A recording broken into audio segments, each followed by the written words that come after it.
Morning, everybody. Happy Mother's Day. We're going to be reading from Matthew 6, 25 through 26, and also Matthew 6, 33. So I'll give you a second to flip to there. It says, "Therefore I tell you, do not worry about your life, what you will eat or drink, or about your body, what you will wear. Is not life more than food, and body more than clothes? Look at the bird in the air.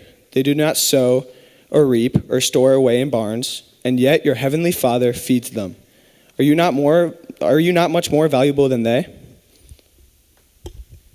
Matthew 6:33. "But seek first his kingdom and his righteousness, and all these things will be given to you as well." This is the word of the Lord.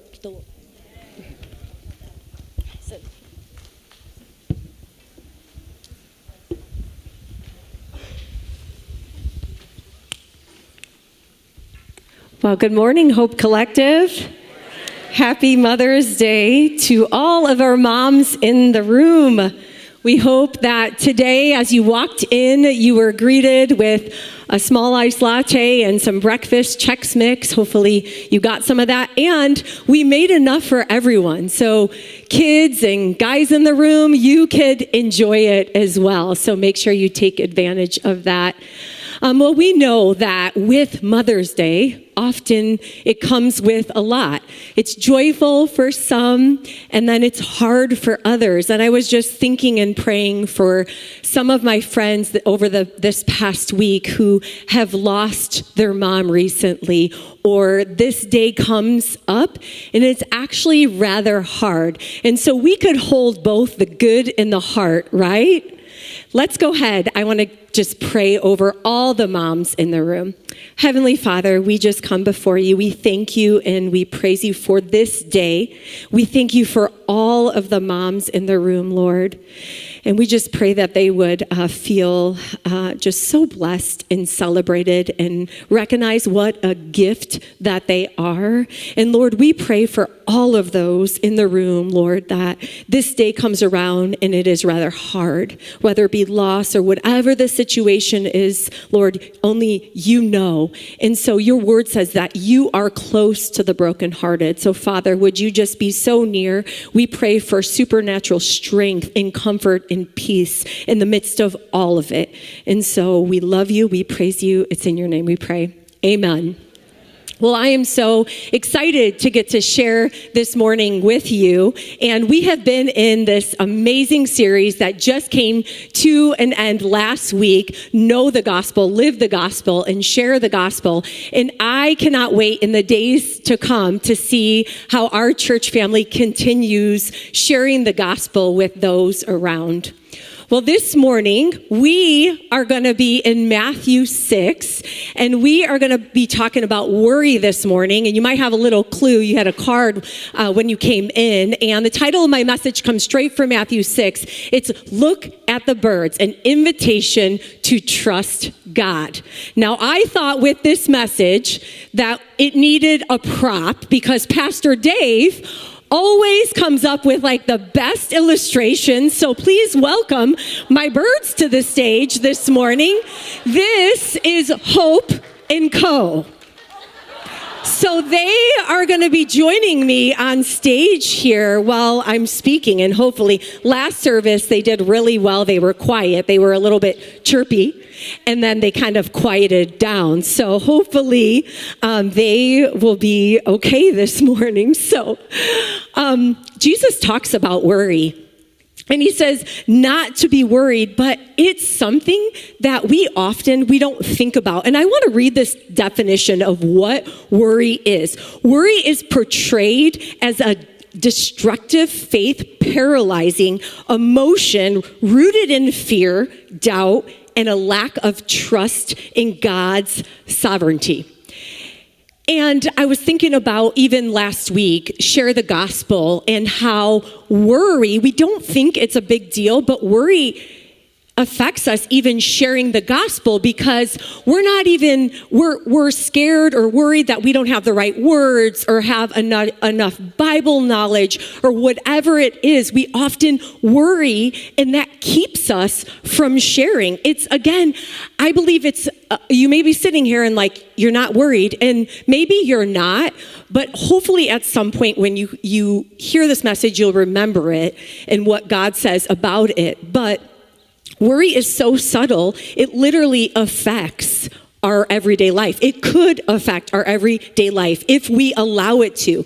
And it's important for us to reevaluate where it could be hindering us from trusting God. And over the last few weeks, I knew that I was going to be talking about this, and I thought it would be fun to put it out there on social media to ask all of you, what are the top 3 things that you worry about the most? So thanks to all of you who participated.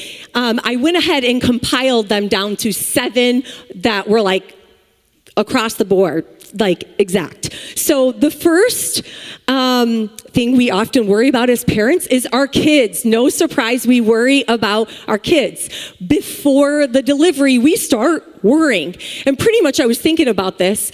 We start worrying because sometimes it's other people, because they tell us these horror stories just wait. And you're just wait till what?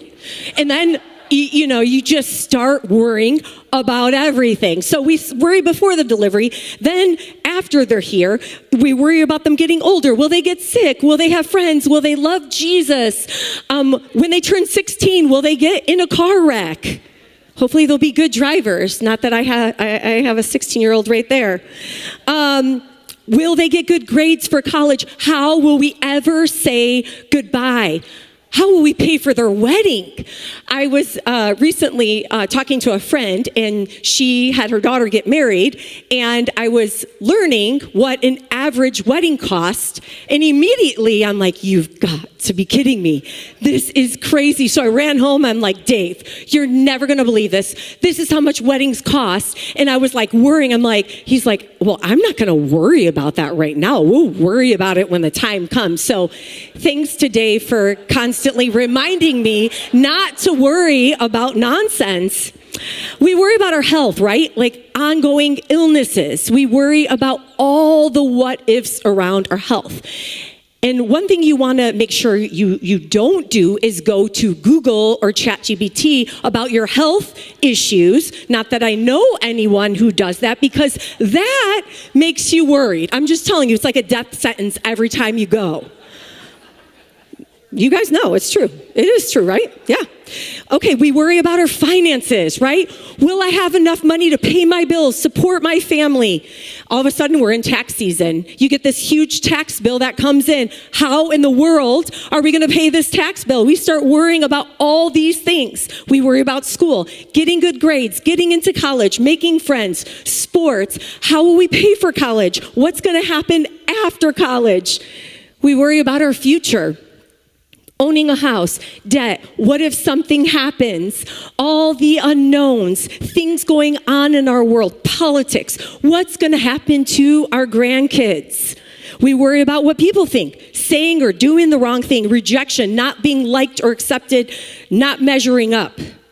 We worry about what might happen. Anybody in the room worry about what might not happen? What might happen, not what not.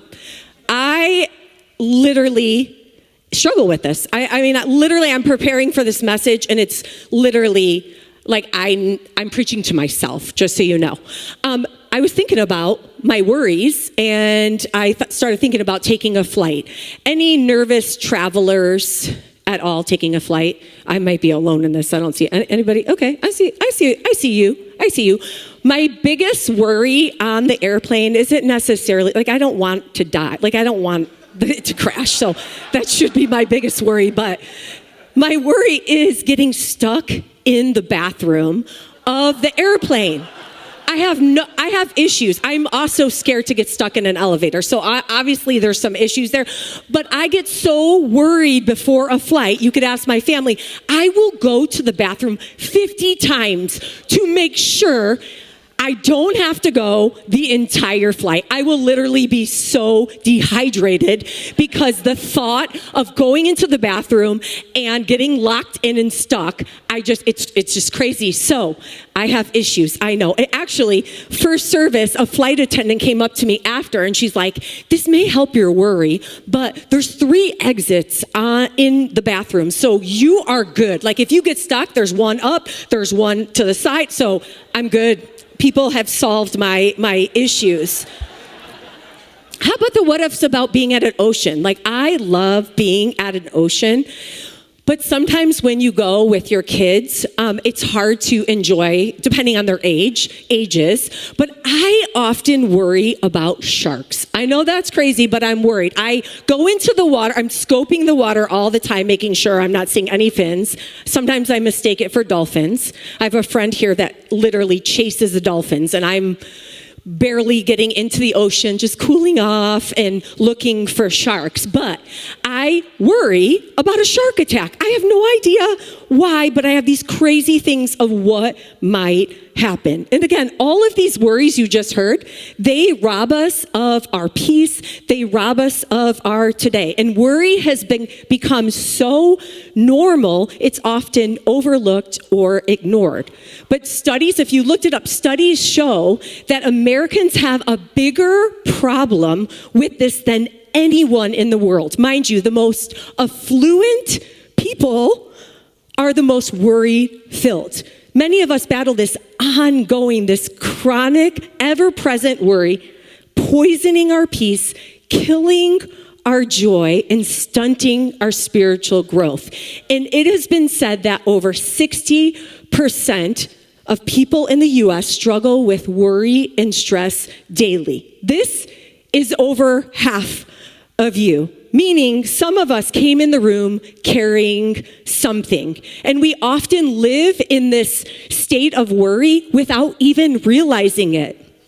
We don't even question it anymore. We just kind of carry it, right? And what happens is when we carry it, it starts in our mind, but then it goes to anxiety, where we're literally worried sick. The anxiety kicks in, and then from there, fear, and that cripples us. It literally cripples us and keeps us from trusting God. It keeps us sometimes from our calling. I can't tell you how many times where I have worried about things. Obviously, I've told you I worry about a lot. But like when you leave that worry and just let it consume you, and then literally physically, and then the fear that cripples you from stepping into what God has for you. I've been there before. That's what it does. But I love that Jesus steps into reality in our scriptures in Matthew 6, and he says something that almost feels impossible. He says these 3 words: do not worry. Not because life isn't heavy, but because our Father is greater. He is greater than anything we're carrying. And then Jesus does something so interesting here. He doesn't give this complicated explanation. He doesn't give this theological lecture. Jesus simply says, look at the birds, and they will be heard. Do you hear them? Hopefully they'll be obedient. We might have to take them out. Not kill them. Any animal lovers? Sorry, that didn't come across well. Don't worry, animal lovers. I would not harm the birds. I meant remove them out through the doors. Okay, back to this. So he says, look at the birds. Mind you, not pastors, not leaders, birds. That's what he says. We're going to pause there for a moment. How many of you own a bird in your house? Okay, there are a few. I asked Dave. He's like, I doubt. I see you. I didn't think many people had birds. And honestly, we don't have a bird, but I grew up with birds. And I thought it was you did too? Yeah. I thought it was a rare thing because I would go to friends' houses and nobody really had birds, and that's okay. But we had this one bird in particular. It was a parrot. It was actually a talking parrot. And the good thing about the talking parrot is you could teach it some things and it could take care of some business for you. So me and my sisters somewhere in here too. Happy Mother's Day to you. And Dave's sister and mom, shout out to them. Happy Mother's Day. So the parrot, we decided as sisters, we were going to teach the bird some names to call my brother. We knew he hated these two names. And so we taught the bird, and literally the bird just screams it out. And we're like, yep, the bird is just taking care of this for us. Hilarious. This bird literally, as Stevie could attest to, it literally would scream out those names all the time, and he hated it, and we just loved it. One other bird story, sorry, back to the birds. This one time, my mom had an exterminator in the house, and our parrot learned how to say, help, let me out. Now, this bird literally sounded like a person. So the exterminator is going through the house, and all of a sudden, we don't think anything of it, because the bird screams, help, let me out all the time. But my mom is seeing the face of the exterminator. He's opening the door, and the bird is like, help, let me out, like screaming it. And he's like looking so fearful. And then all of a sudden my mom's like, okay, I'm going to say something. Hey, I just want to let you know that that's actually our bird that's saying that. He's like, oh my gosh, thank God, because he literally thought that we had someone locked up. That's truth. I'm not lying. So I love, now that we're distracted with my bird stories, I love that Jesus sometimes uses the simplest things to reveal the deepest truths. So Jesus doesn't just say, do not worry, and he leaves us there. He doesn't remove something. He actually replaces it with something even better. Because if we all hear, don't worry, we'll try harder, right? We'll try to manage it. We'll suppress it, but we still carry it. I know I do. But Jesus actually shows us how to live free from worry. He gives us this new way to think, this new way to live, this new way to trust. And in this passage that we're going to be in, we're going to look at 4 ways to move from worry to trust. So the first way we move from worry to trust is to remember who your Father is. Matthew 6:26 says, look at the birds. Oh, look at, they're just chirping in the air. Your heavenly Father feeds them. So Jesus is shifting our focus from provision to provider. And something that I want you to notice is that birds don't just wait and the food, for the food to just drop down. They still move, they still gather, and they still build, but they don't carry the weight of the outcome. They don't. And that is where we struggle, right? We don't just do our part. We try to carry what God's part is, with only God can carry. But if God can feed the birds, he will take care of you and I. And I love that all throughout Scripture, Old Testament to New, God gave signs to his people to let them know that he was working and that he was with them. And that's so encouraging. I was just recently thinking of my times in Haiti, and I can remember my very first time going to Haiti. And I don't know if you've ever been to a third world country, but it's kind of hard to explain what it's like, because you could see pictures and all that, but nothing is like actually, wow. That's loud. There's nothing like being present there and experiencing, the things that we enjoy daily, the luxuries of having electricity, running water, just all the things that we are so blessed with. They don't even know when they'll get their next meal. It's like the old, I literally might have to remove these because I'm getting distracted. You guys need to be quiet. You're doing terrible this service. But honestly, being in Haiti, in the villages, mind you, seeing all that is around. And, when we got to meet with the leaders and some of the teams and the pastors there, it was so crazy because you would think talking to them that there would be this like worry-filled just responses, but it actually, good Lord, I don't think I'm going to be able to do it. You guys need to go. I'm sorry. I'm not a professional speaker, so I'm like, what am I saying and what is happening? Dave's going to discipline them. You think that's going to work? I don't really know. So back to Haiti. So we met, sitting with the leaders. It wasn't like they were filled with worry, but they had this unexplainable joy that they had in their lives. And when we met with them, it wasn't like, tell us how, we could get food or all these things. They wanted to be taught how to become better leaders and communicators to be able to reach more of the villages and the people in Haiti.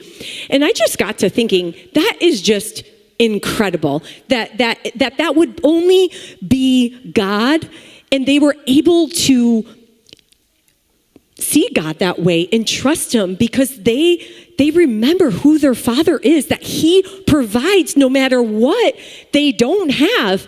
They know that their Father provides for them, and they trust him because he is enough. Do you remember who your Father is? I would encourage you to write it down because I know there's so many moments where the worry takes over. It completely takes over, and we need to write it down so we can go back and remember who our Father is. The next way we move from worry to trust is recognize what worry actually does. Scripture says, can any one of you, by worrying, add a single hour to your life? You see, worry feels productive, but it produces nothing. It doesn't fix anything. It doesn't change outcomes. It doesn't add. It only takes away. Isn't that right? It takes away. Worry will rob you. It robs your peace. Worry literally poisons our peace. It robs your focus, where you can't even fully be present. Have you ever been there before, where you're so consumed by something where you're there, but you're really not there? That's what it does. Where it robs your joy, where you cannot even celebrate the blessings that are right in front of you, the blessings that God has given you. And I think of the Israelites in Exodus 14:21, where Moses parts the sea, and they have literally experienced this incredible miracle. The people are saved from Pharaoh and the army, and what happens? They immediately begin to worry about food. I sit there and think about it. They just experienced this crazy miracle, and they begin to worry about food. And in that moment, they allowed their peace, their joy, their focus to all be taken away by worry. They forget the miracle. They forget what's right in front of them, which that happens to me too. So what are you worrying about that's causing you to miss today's blessing? Because worry doesn't fix tomorrow. It steals today. The next way to turn our worry into trust is to realign your priorities. Matthew 6:33 says, seek first the kingdom. Seek first the kingdom. You see, Jesus doesn't just remove worry. He replaces it with the right order. Worry asks, what am I going to do? Kingdom focus asks, God, what are you asking me to do? The issue isn't just that we worry, it's that our lives are out of order, right? We worry first and we worship later. We panic first and we pray later. We carry it first and then surrender it later. And I could honestly relate to this in so many seasons of my life where, all of us, we all go through trials and difficulties and hardships and all of that. And I remember our daughter a year ago she had 2 tumors and a lot of unknowns and surgery and all of that. And it was just so easy in so many moments to just be robbed of the peace and just to panic, like all the what ifs, like if we let our minds go. And so I know that talking about this could be rather difficult because some of us in the room are carrying some really, really hard things. And yet, Jesus says, seek first the kingdom. That means worship doesn't come after worry. Worship comes before. When God is first, everything finds its place. The last way we can turn our worry into trust is refocus on today. Matthew 6:34 says, do not worry about tomorrow. You see, worry lives in all the what ifs. What if this happens? What if this doesn't work out? What if this falls apart? What if is a weapon that the enemy uses to keep us stuck in this wilderness of worry. Worry in the waiting, worry in the unknowns, worry in all the what ifs. And I get it. The mental battle is real, and that's why God gives us his word to fight against it. We're reminded in Philippians 4 that it says, do not be worried about anything but prayer and petition. Make your requests be made known to God, and the peace that transcends all understanding will guard your hearts and minds.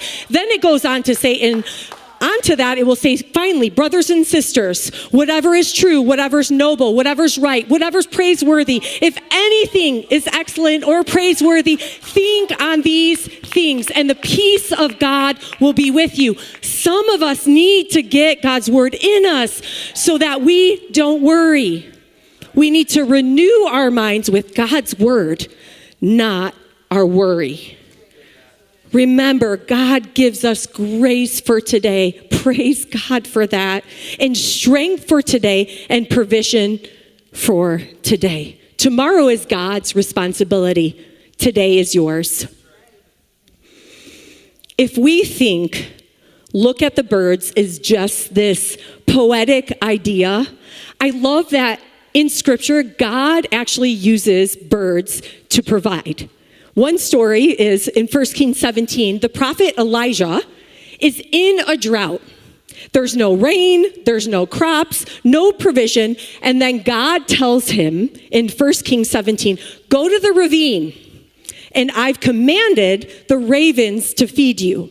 So literally the birds are bringing Elijah meat and bread morning and evening. That's not poetic, that is provision, which means when Jesus says, look at the birds, he's not just saying they're fed, he's saying, I have been doing this all along.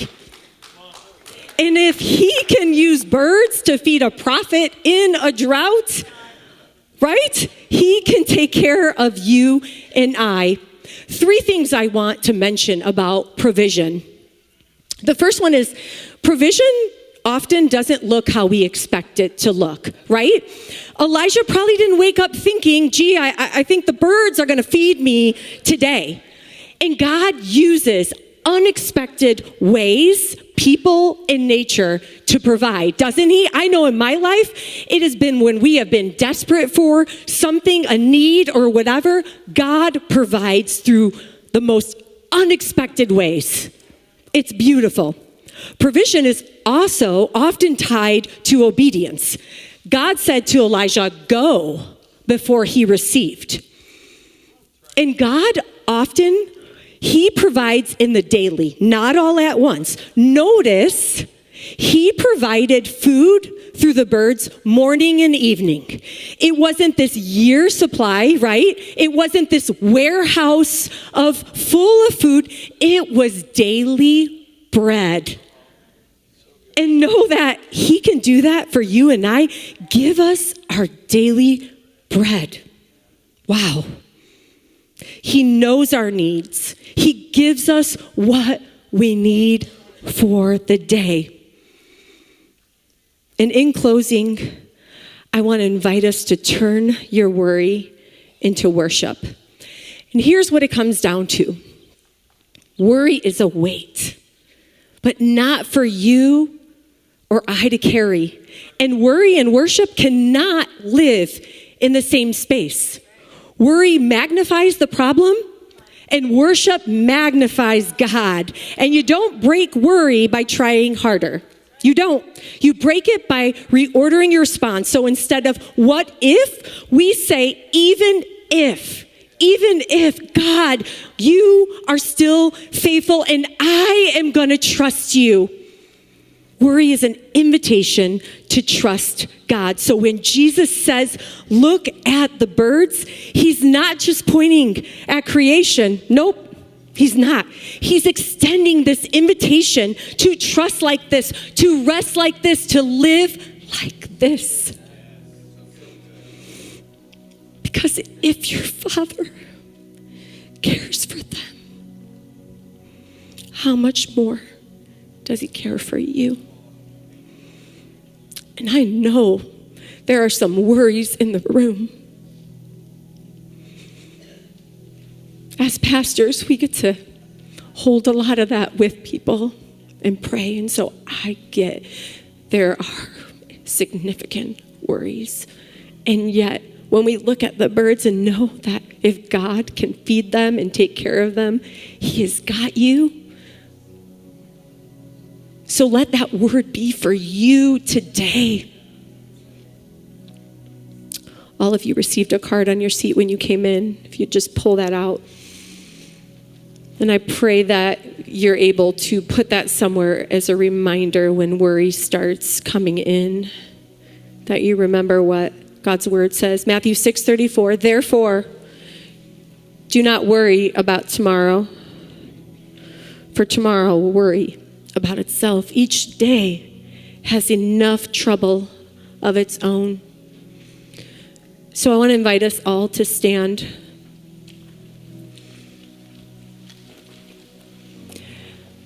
We're going to, in just a moment, I'm going to pray before we sing, but the worship team is going to sing a song called The Lord Will Provide. It's actually out of Matthew 6, where it's talking about seek first the kingdom. And may you sing this as a declaration, knowing that whatever you came in with, whatever worry that you have, to surrender it to the Lord, to accept the invitation to start trusting him again, because he's such a good Father and he can be trusted.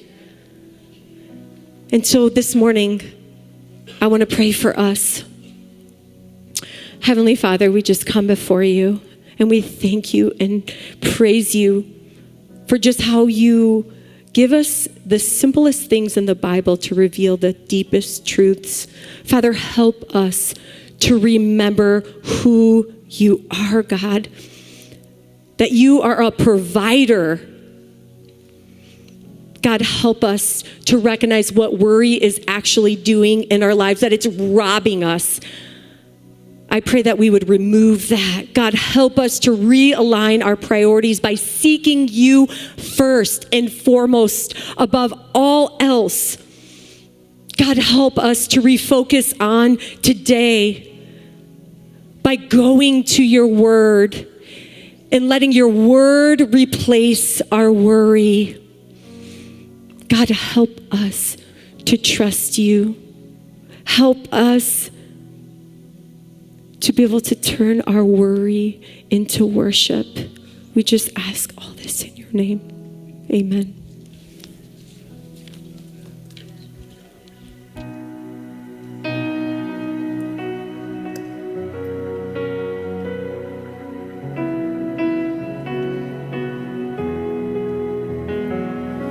Look at the flowers in all of their beauty. I don't have to wonder, you know what you're doing. So why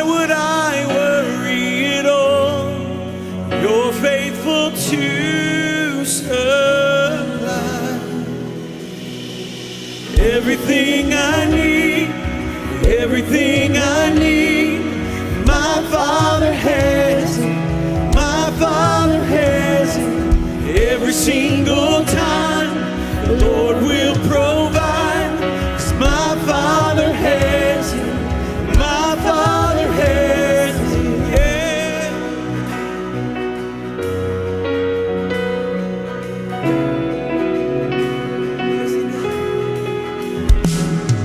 And look at the sparrow, lacking for nothing.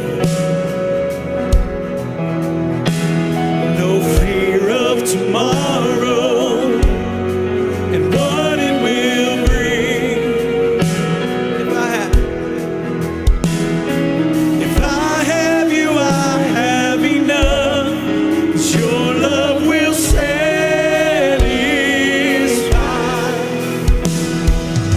Everything I need, everything I need, I know my Father has it. My Father has it. Every single time the Lord will provide, 'cause my Father has it. My Father has it. Yes, He does. Oh, my Father has it. Seek first the kingdom and its treasures, and everything else it will be added. 'Cause all that I'm needing, I know the Lord will provide. Come on, church. I know my God's not empty-handed. He gives us blessings upon blessings. And I'm still believing that I know the Lord will provide. Seek first the kingdom and its treasures. Everything else will be added. And all that I'm needing, I know my Lord will provide. And I know my God's not empty-handed. He gives us blessings upon blessings. I'm still believing, and I know the Lord will provide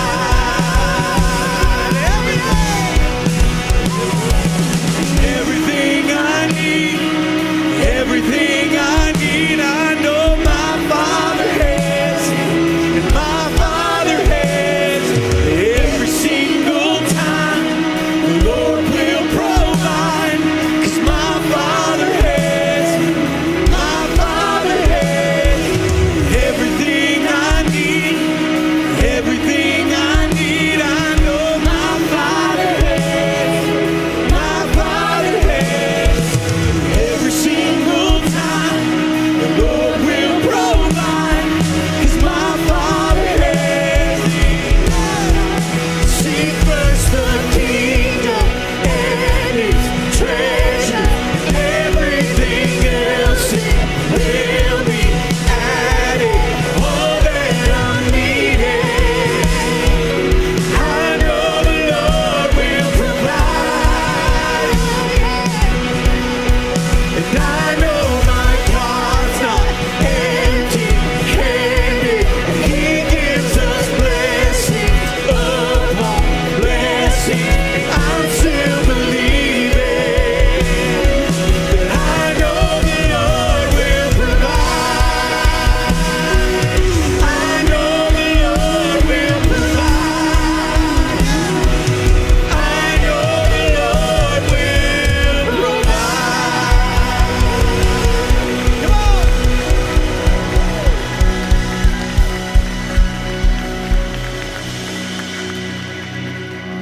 Worry. How many are guilty? Natalie, thank you. Thank you for a powerful word, for being faithful to that. So if you're part of the family of God, the Lord will provide. And so Jesus knows that, and so he says, don't worry.